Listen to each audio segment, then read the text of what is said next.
እንጸልይ። አባታችን ሆይ በሰማያት የምትኖር መንግስት ትምጣ፣ ፍቃድህ በሰማይ እንደሆነች ሁሉ እንዲሁም በምድር ላይ ትሁን።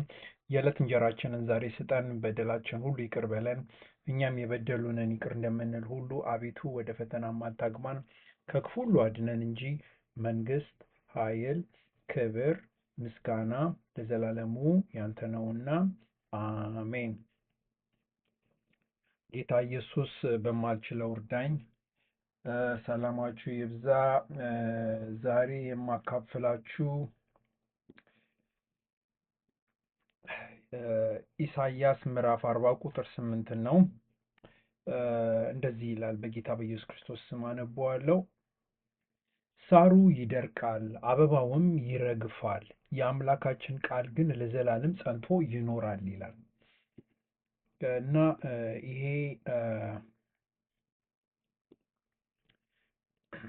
የሚያመለክተው የሚያስተምረን በጣም ፓወርፉል የሆነ ሁለት ነገሮችን ነው የሚያንጸባርቀው። ጊዜያዊ ተፈጥሮንና ወይም ጊዜያዊ ህይወትንና የዘላለም ህይወትን እና የእግዚአብሔር እውነትን ያንጸባርቃል ማለት ነው። ይሄ ሰዎች ምን ያስታውሰናል? ሁሉ ነገር በምድር ላይ እስካለንበት ጊዜ ይቀየራል፣ ወይ ፌድ ያደርጋል፣ ወይ እናረጃለን፣ ነገሮች ያረጃሉ፣ ኤክስፓየርድ ያደርጋሉ እና ሁሉ ነገር ያልፋል። የማያልፈው ብቻ እግዚአብሔር ቃል ነው እና እግዚአብሔር ቃል መቼም እንትን አይልም፣ ፓወሩን አያጣም፣ እውነት መሆኑ አይቀየርም እና ስልጣኑ እንደማይቀየር ሆኖ ይቆያል ማለት ነው የእግዚአብሔር እና የሰው ልጅ ህይወቱ ጊዜያዊ ነች እዚህ ምድር ላይ። ያው ምን ይላል? ሳር ይደርቃል አበባም ይረግፋል ይላል እና ሲዝን አለው። አሁን ሁለት ክረምት በጋ አለ እና እያንዳንዱ ሲዝን ራሱ በሚመጣበት ጊዜ ክረምት በሚመጣበት ጊዜ ራሱ ሳመር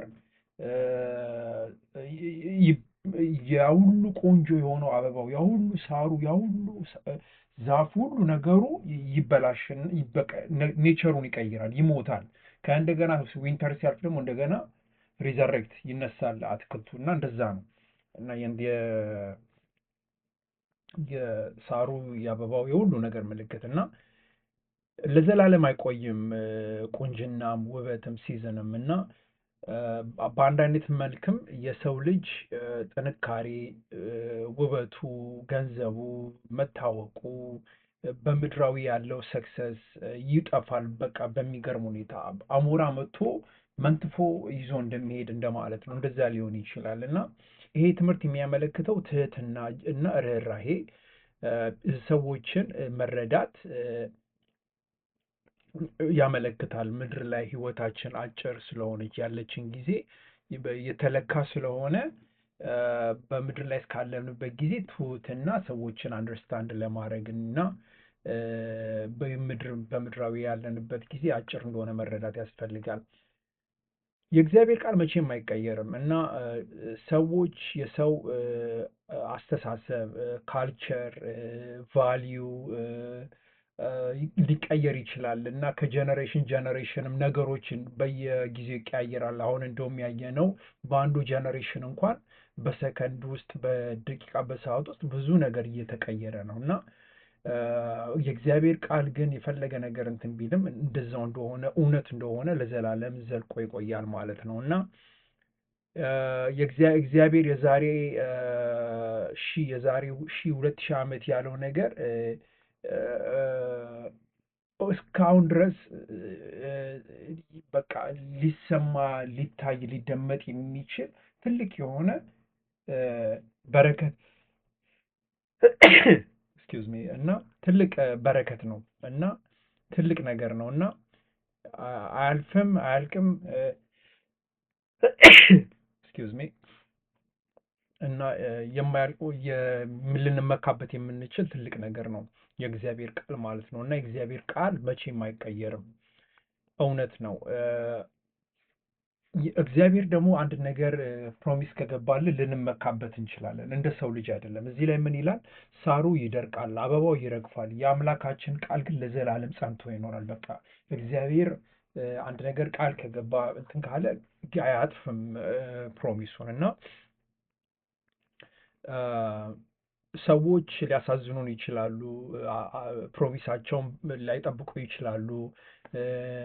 የእግዚአብሔር ቃል እግዚአብሔር ግን መቼም አይወድቅም። ሁሌ እንትን ይል እንዳለ ነው፣ አይወድቅም እሱ። እና እግዚአብሔር ቃል ሲገባ እግዚአብሔር ለደህንነታችን ቃል ገብቷል፣ ለምህረት፣ ለምቾታችን፣ ለጥበቃው፣ ለዘላለም ህይወት እና ለእነዚህ ነገሮች እግዚአብሔር ለእኛ ቃል ገብቶልናል በቃሉ። እና እሱ ጸንቶ የዛሬ 2000 ዓመት የተጻፈ ቃል እስካሁን ድረስ ጸንቶ ሰዎችን ኢንካሬጅ እያደረገ ይኖራል ማለት ነው። እና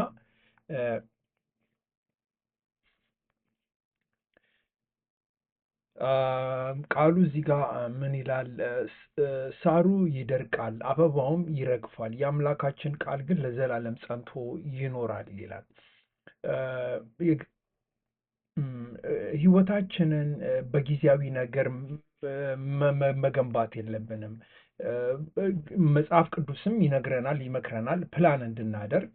ግን ጊዜያችንን ከቤተሰብ ከአማኙ ወንድምና እህቶች ጋር ጊዜ የሚወስድብን ከሆነ አያዋጣም። ምክንያቱ ያው ከሆነ ፕላን አድርገን ጸጋችን ከሆነ ያን ነገር ይዘን በፕላን እና በእቅድ መቀጠል አለብን። ግን 7ቱንም ቀን 24ቱንም ሰዓት የሚወስድ ነገር ከሆነ ጊዜያዊ ነው፣ አያዋጣም። ለእግዚአብሔር ቫልዩ ብናደርግ ጥሩ ነው። እና ይሄ ቃል ራሱ ኢሳያስ ምዕራፍ 40 ራሱ ኢንካሬጅ የሚያደርገን ያው አማኞች ስንባል በቦታ ወይም በአመለካከት ወይ በመታወቅ በዓለማዊ አቺቭመንት ነገር ላይ ፎከስ እንዳናደርግ ነው። አበባውም ሳሩም ይደርቃል ብሏል። እና ይሄ ደግሞ ይህም እንደ አበባ እንደ ሳርም እንደሚፌድ እንደሚያደርግ ነው የሚነግረን። እና ህይወታችንን በእውነተኛው ትክክል እውነት በሆነው በእግዚአብሔር ላይ እንድንገነባ ይመክረናል ማለት ነው። እና መጽሐፍ ቅዱስ በሁሉም ጀነሬሽን ራሱን ይገልጣል። በመንግስት በተለያየ አይነት መንግስት ራሱን ያንጸባርቃል። መንግስት ይወድቃል፣ መንግስት ይነሳል። ቴክኖሎጂም ራሱ አሁን እየተቀያየረ ነገሮችን በሚገርም ሁኔታ እየሰራ ነው። ቢዝነሱ መቀየሩ ይመጣል ይሄዳል። እና የእግዚአብሔር ቃል ግን ይቀጥላል መምራቱን፣ ማስተካከሉን፣ መምከሩን እና የሰዎችን ህይወት የጀነሬሽንን እና ከጀነሬሽንም አልፎ ሌላ ጀነሬሽንን የማዳን ኃይሉን ይቀጥላል ማለት እና ምንድነው ባይብል ራሱ በዓለም ላይ ስንት ነው ወደ 5 ቢሊዮን የሚጠጋ ባይብል ፕሪንት አውት ተደርጓል። ምን አይነት አክሴፕታንስ ሬቱ ሀይ እንደሆነ ማየት በዚህ ይቻላል። እና የእግዚአብሔር ቃል በችግር ጊዜ ራሱ ይጠብቀናል። ህይወታችን እርግጠኛ ባማንሆንበት ጊዜ፣ ኢሞሽናችን በተሰበረበት ጊዜ እና ሲቹዌሽን እና ሰርከምስታንስ ሁኔታዎች፣ ሰዓቶች ከባድ በሚሆኑበት ጊዜ እግዚአብሔር ግን አማኞችን አብሮ ይቆማል እና በቃሉ እውነት እግዚአብሔር እንደማይለቀን አብሮን እንደሚሆን ከፍ ዝቅም በሚልበት ጊዜ እንደ ኢዮብ ህይወታችን እግዚአብሔር እውነቱ እንደማይቀየር እና ፕሬዠርን በሚያጋጥመን ጊዜ ከኛ ጋር እንደሆነ ይነግረናል። የእግዚአብሔር ቃል እየመራ ኢንካሬጅ እያደረገ ማለት ነው። እና ይሄ ቨርስ የሚናገረው ሳሩ ይደርቃል፣ አበባውም ይረግፋል፣ የአምላካችን ቃል ግን ለዘላለም ጸንቶ ይኖራል ሲል የሚናገረው ሁሉ ነገር የሚታየው በዓለም ላይ ጊዜያዊ ነው። የእግዚአብሔር ቃል ግን የእግዚአብሔር ቃል እኛን ከገነት ጋር ከዘላለማዊ ህይወት ጋር ያገናኘናል እና ከዚህ የሚገኘው ፒውር ጆይ ነው። ያስታውሰናል አማኞች እንድናስብ ከዛሬ አብልጠን ከነገ አብልጠን ከሳምንቱ ከወሩ ከአመቱ ከዛ ላይ እንዳንታሰርና ከዛ አብልጠን እንድናስብ ያዘጋጀናል በመንፈሳዊ ህይወት ለዘላለም ህይወት ማለት ነው። እና ከዚህ ትንሽ ምን ልንወስድ እንችላለን? ያው አበባም ዛፉም አትክልት ሁሉ ነገር ያምራል። አሁን በአካባቢያችን ብናይ ሳመር በሚሆንበት ጊዜ ግን ከትንሽ ከተወሰነ ጊዜ በኋላ ሁሉ ነገር ይደርቃል፣ ያልቃል። የሰው ልጅ ራሱ ልጅ ይሆናል፣ ወጣት ያረጃል። እና በአንድ አይነት መንገድ በህይወታችን በእንደዚህ አይነት እውነት የማይቀየር ፕሮሰስ አለ ማለት ነው። እና ለዘላለም የማያልቅ ጊዜያዊ ውበት ነው፣ ጊዜያዊ ጥንካሬ ነው ሁሉ ነገር። እና የእግዚአብሔር ቃል ግን በጣም ልዩ ነው። እውነት ሆኖ ይቀራል። ለዘላለም ይቀጥላል። ተስፋ መስጠቱን፣ ጥበብ መስጠቱን፣ ህይወት መስጠቱን ለሁሉም ጀነሬሽን ብያለው ቅድም። የዛሬ 2000 ዓመት የተጻፈ አዲስ ኪዳን እስካሁን ድረስ ስራውን እየሰራ ነው። እና ምን ብለን ልናስብ እንችላለን ስለዚህ ጉዳይ? አንዳንዴ ለምንድን ነው ሰዎች ጊዜያዊ የሆነ ነገር ላይ የሚያምኑት? ከእግዚአብሔር የበለጠ በጣም ከባድ ነው። እግዚአብሔር አስተሳሰባችን እንዲጠብቅልን እንዲያጠነክርልን መለመን ነው። እና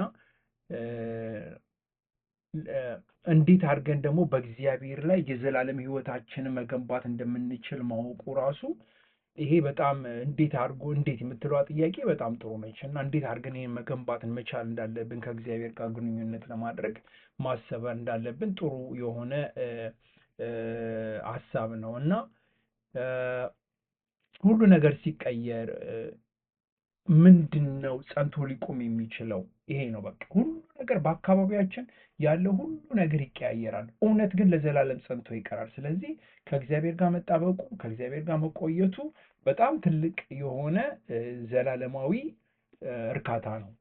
በምድራዊም ሆነ በገነትም ሆነ በእንትን በምንልበት ጊዜ ለእግዚአብሔር ሊያስደስተን የሚችለው ከቃሉ ጋር ስንቆይ፣ እሱን ወርሽፕ ስናደርግ፣ መንፈስ ቅዱስን ፕሬስ ስናደርግ፣ እግዚአብሔርን ከኢየሱስ ጋር መቆየቱ በጣም ትልቅ የሆነ ነገር ነው። እና ይሄ ምን ኢንካሬጅ ያደርጋል ለሰው ልጅ አማኞች እንዳንፈራ፣ ሲዝን በሚቀየርበት ጊዜ ስራ ሊቀየር ይችላል፣ ጤንነት ሊቀየር ይችላል፣ ሰዎች አሁን ያሉት ሁሉ በአካባቢያችን ሊቀየሩ ይችላሉ፣ ሁኔታዎች በቃ ሊቀየሩ ይችላሉ። እግዚአብሔር ቃል ግን ለዘላለም ጸንቶ ይኖራል። እና የእሱ እውነት እስካሁን ድረስ ሰውን ያድናል፣ ይመራል፣ ያጠነክራል። እና እንድናምን እግዚአብሔር ይፈልጋል፣ ይጠራናል ወደ እሱ የጠፋን ሰዎች ነፍሶች ማለት ነው። እሺ እንጸልይ። አባታችን ሆይ በሰማያት የምትኖር፣ መንግስትህ ትምጣ፣ ፍቃድህ በሰማይ እንደሆነች ሁሉ እንዲሁም በምድር ላይ ትሆን። የዕለት እንጀራችንን ዛሬ ስጠን፣ በደላችን ሁሉ ይቅር በለን እኛም የበደሉንን ይቅር እንደምንል ሁሉ። አቤቱ ወደ ፈተና አታግባን፣ ከክፉ ሁሉ አድነን። መንግስት፣ ኃይል፣ ክብር፣ ምስጋና ለዘላለሙ ያንተ ነውና አሜን። እግዚአብሔር ከእናንተ ጋር ይሁን።